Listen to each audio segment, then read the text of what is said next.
Hello everybody, it is John. We are looking back at the good old days. Dare I say that? Everybody doesn't like people using the good old days, because when really were the good old days? That's a matter of debate. Somebody may think last year was the good old days, but for me it is going back to the early past. Now, I found some figures while I was cleaning up and I went, what and where were they shown in? Now, this is the Citadel Journal, issue number 8. And I've still got to build one of these, but I will get there eventually. But although I think you can now 3D print many of these pieces, but back in the day, and this was from 1994. So this is 1994 that I was tinkering with this, and the particular one that I'm looking at is the Eldar Scout Walkers on page 36.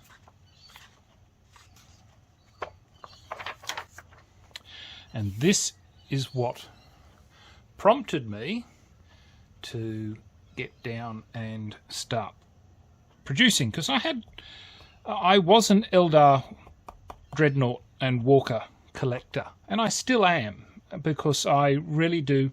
The simplicity with which the metals had just speaks for itself. I must admit the new kits are very nice, but for me the bulk of my army and armies live in the past, so I need things to sort of scale in with what I've got.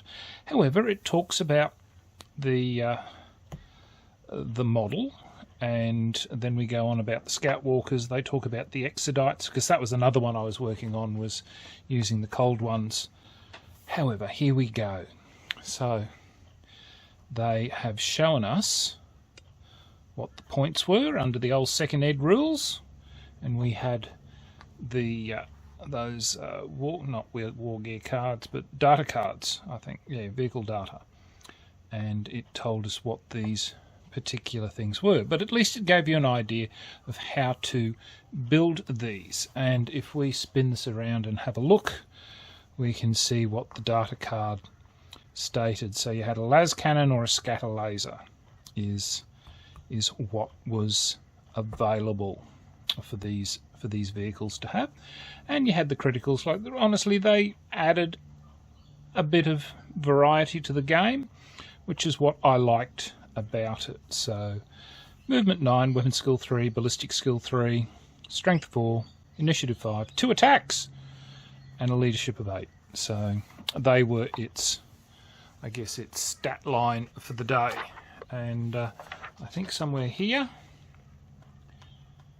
so some Eldar vehicle scythes and things. I think they were for the jet bikes, which were covered a little later or earlier in this issue. But when we start to go back, oh come on, there was a colour picture. There we go. So this was, well, that's another project that I did too. However, I think I passed them on to somebody else. So these are the ones that GW did.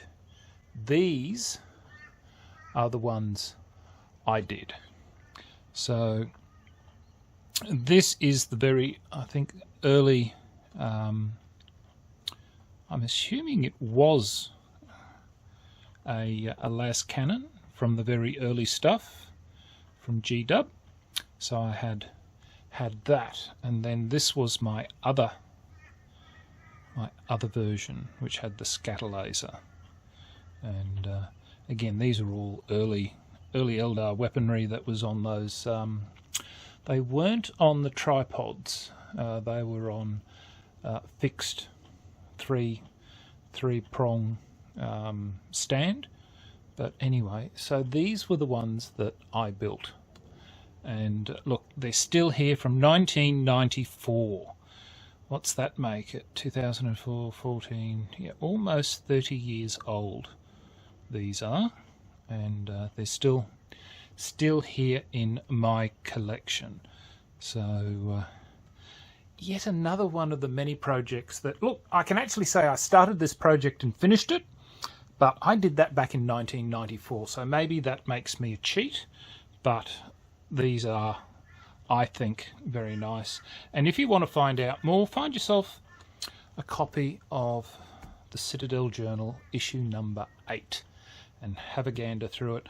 I think I made quite a few things out of this journal because I found it for the time was an exceptional publication, seeing that these were the sort of things that should have been left in the White Dwarf. But anyway, that is where things are. Thank you everybody for having a watch, and hopefully I've inspired you to perhaps do something like this. So till next time, signing off, the Honourable John.